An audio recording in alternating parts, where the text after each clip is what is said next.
for the grind and the 9 to 5. Let's go to work for the 6 to 10 night class. Let's put in work, getting into the gym to win. Let's go to work for the grind and the 9 to 5. Let's put in work for the grind and the 9 to 5. Let's go to work for the 6 to 10 night class. Let's put in work, getting into the gym to win. Let's go to work for the grind and the 9 to 5. Let's go to work. Go to work. Go to work. Go to work. Go to work. What's going on, people? This is Evan L.G. Francis, a.k.a. Mr. Go to Work, and today we are at Soulful Softball Sunday, but this is special. I want to kind of cut that on the side a little bit because I have a very special guest right now. She was a little nervous at first, but now she's good. We're good. This is from Support for Recovery, my friend Kristen. How are you doing? I'm doing wonderful. I'm happy to be here again this year. This is our second year that we've had a table at Soulful Softball Sunday. I'm a volunteer. Support for Recovery is an all-volunteer-based nonprofit here in Contra Costa County. We have all kinds of good services and things that we're doing for the community. But first, if I had a moment, I'd love to just speak on my own personal story of why I'm doing this work. I grew up in Southwest Berkeley and Oakland. My parents were not just community activists, but really radical activists from the time they were young. Right. And so I was homeschooled and a lot of really great political ideas for social justice, and my mother was involved in many different movements, all the movements you can think of, the free speech movement, the anti-Vietnam War movement, the women's movement, the anti-apartheid movement.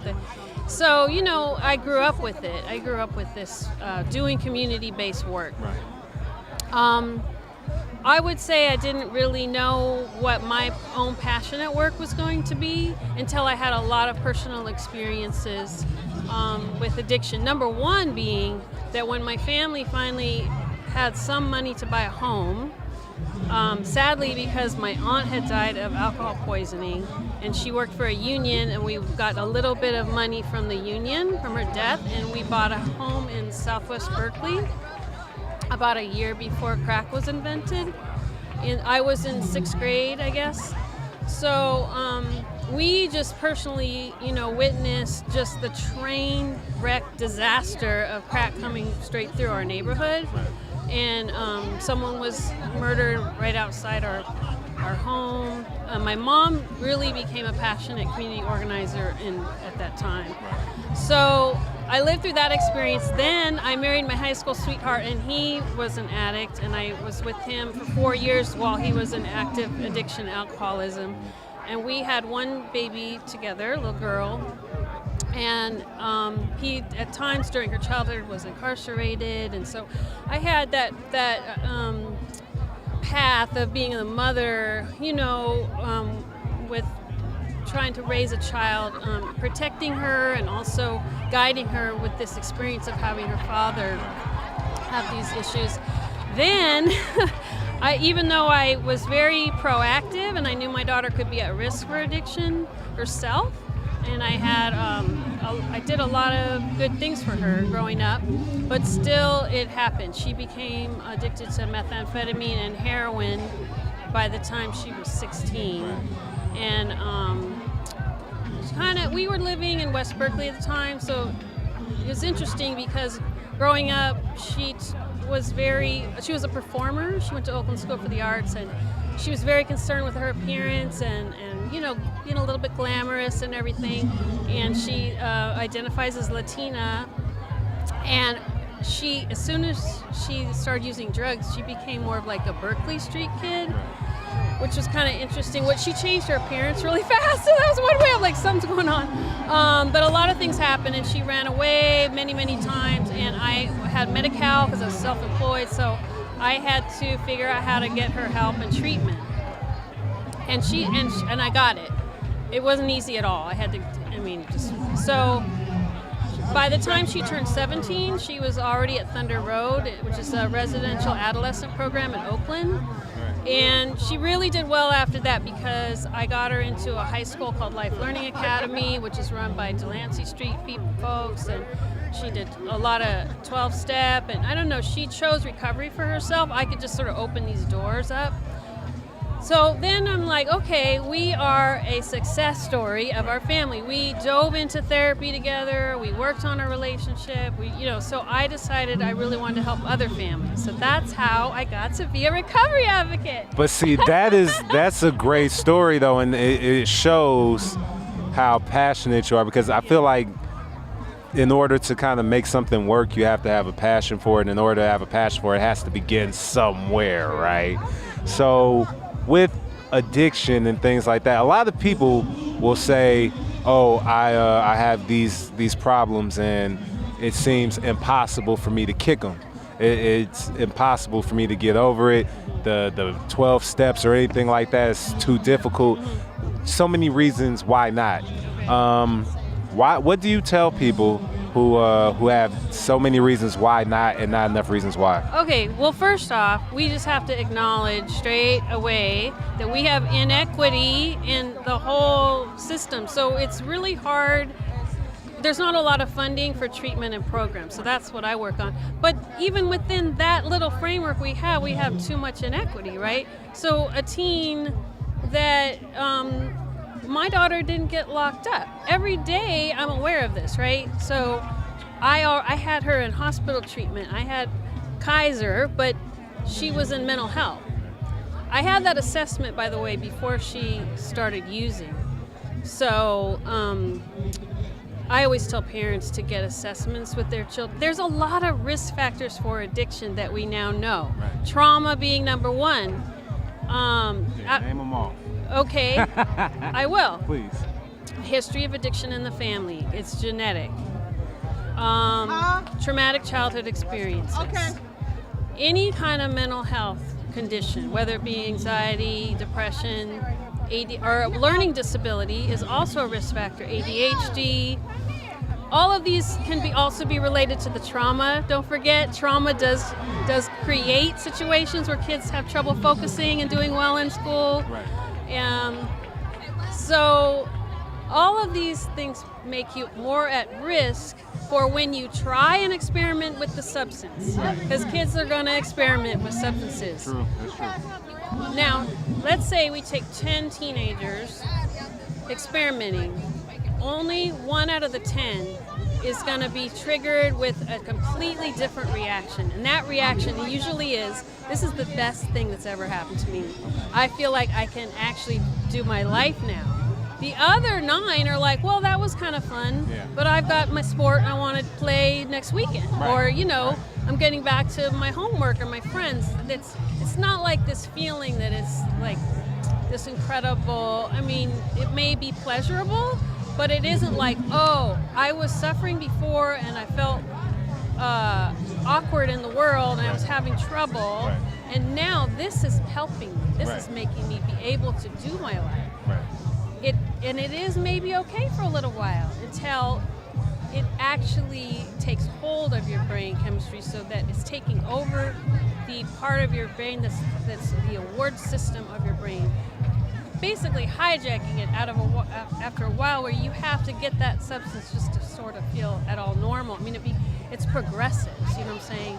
So and everyone has a totally different story with this and a different path with it. Right. We have different things going on in our life that make us more vulnerable, and we have different drugs where people are trying and doing in different ways catches hold of you. But I would say that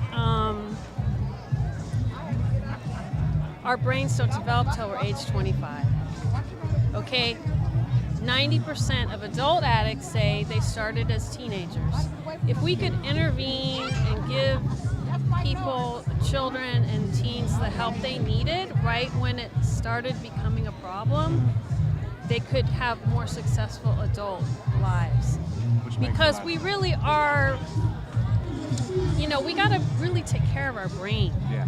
So we need as adults to intervene when kids are starting to really get in trouble. Yeah. And then of course, you may already be in juvenile justice by then, or like your and your brain's developing. Then you've got trauma on top. Then that's real trauma right there. Real talk. You've been right. So I guess I'm mostly an advocate for youth.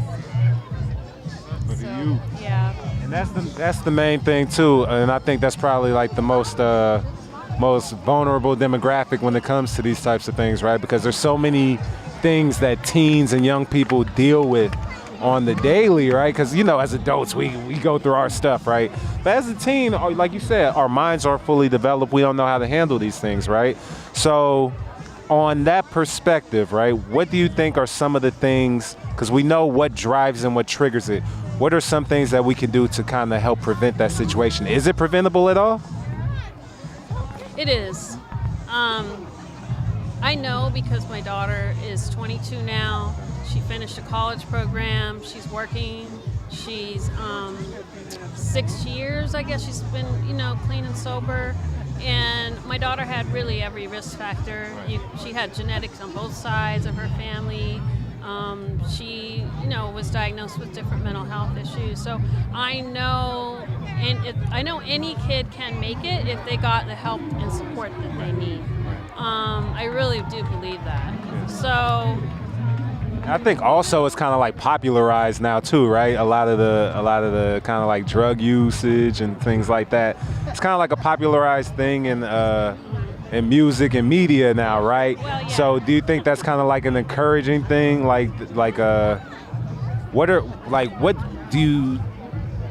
I'm trying to figure a way to word this. How do you kind of show that this is more so an entertainment thing as opposed to a real life thing? Because they don't show the effects afterwards. They just show the feeling, True. So, what I would speak on about that is that every young person I've ever met has dreams for their life. Yeah. They have ideas about what they want to do with their life. Everyone does. We all have goals and aspirations for ourselves, no matter what our circumstances. And nothing will stop that faster than becoming, addicted to a substance. It takes you totally off your path. Yeah, straight up. So, and then you have shame about it, and people around you are putting you down, and we're criminalizing it, and all of that happens. And I always tell parents and loved ones to keep your heart open to that child, like keep your connection to them. Yeah. And that's why I'm not a big fan of what you used to call tough love. Yeah. Because more punishment, more punitive stuff, more shame on you is shunning. That is just toxic. I mean, there's nothing that's going to push that young person away faster. So boundaries, yes, boundaries all day long are really good. But when you really, we have to love them till they love themselves. There you go. Bottom line. And so you want them to call you when they're in trouble. If they're leaving the home and they're a minor, you want them to be able to call, and you will pick them up wherever they're at and give them a meal and take them home and give them a shower and then talk it out. Don't be like the anger. I can understand families get really angry, and I know that sometimes you just feel like, well, you're bringing all this shame on the family and all this hardship. We already got it hard enough, right. And you're just causing more problems for us. And that it's really stressful, and it's horrible being around someone in active addiction because their moods are all over the place. They're hard to deal with. But if you want them to live, you just kind of got to keep that. Like I always tell mothers, we know we know our children. We know they were in our body. Right. We know their true self. So we hold that alive for them because they lost it. They don't know. So we keep it alive for them and we love them and we have to work the system because all of us are worthy. That's what makes me cry. Like we're all worthy of help, and that we just are. Everyone is. Nobody's beyond being saved. Right? No, and we never give up on anyone because I've seen people in my own family I never thought would get well or healthy that were able to do it after many, many years of being out there. And now that I'm in I forgot to tell you, I'm a student at Contra Costa College in the Health and Human Service program, and I'm here with my some of my friends, and so I'm becoming a counselor now. There you go. I'm studying mental health and addiction treatment. I've already done an internship at a women's program here in Richmond, Ujima West, and so I'm really studying this now. I never went to college when I was young. This experience empowered me to get out in the community and to go to college, and I never saw this for myself. So that's the other thing I tell people, is that honestly, walking this journey doesn't have to be negative. I mean, a lot of scary things happen to me and my family, but the outcome has been tremendous because we took the healing path, and I became empowered from it, which I wasn't expecting. Believe me, when my kid was missing and I couldn't sleep for, I mean, I never knew that kind of suffering. It was, it was pretty bad. But I never could see this day now where we're helping others, and we made it, And so that's what I mean. Like, you never give up on your dream. You never give up on your goal. And at the end of the day, like, it happens for you, because you never, even when it's hard and it seems like everything is up here, as long as you keep progressing, right, and making your move, you can most definitely do it, So how about you tell us, and anybody who needs help, anybody who feels like they need it, anybody who feels like their backs are against the wall, where can they find you guys? Where can they get in touch with support? Supportforrecovery.org. We'll have all the programs that we have going on. But wherever you live, check out your county website. Yeah. Every county has behavioral health, mental health, and substance use disorder, which is the proper term we use now because language matters. So we call it substance use disorder. It is a disorder. It's in the DSM-5. It's a real disorder. It's not a mental health, and addiction is not a moral failing. It's an issue with your brain chemistry. So, every county has treatment. They do. And I just say get on the phone, make all the calls, and don't take no for an answer, and just keep pushing, and you can find help. There you go. Ladies, gentlemen, you heard it here first. This lady right here is over here. She worked hard from the bottom, from where she started at, and she's helped people along the way, and she's still helping people get to a better place. What that tell you is nothing is impossible out here. If you're going through something, if you have some kind of issue, anything going on with addiction, please, like she said, look up your county, look up your people, and get yourself better, all right? Because your health is first. Thank you very much again. I want to thank her. I want to thank Support for Recovery for being guests. You know what to do until next time. You need to look her up, though. Look up Support for Recovery. But until next time, eat healthy, speak healthy, live healthy. Go to work. Yeah. Thank you. Thank you very much. I appreciate it. I told you it wasn't that bad.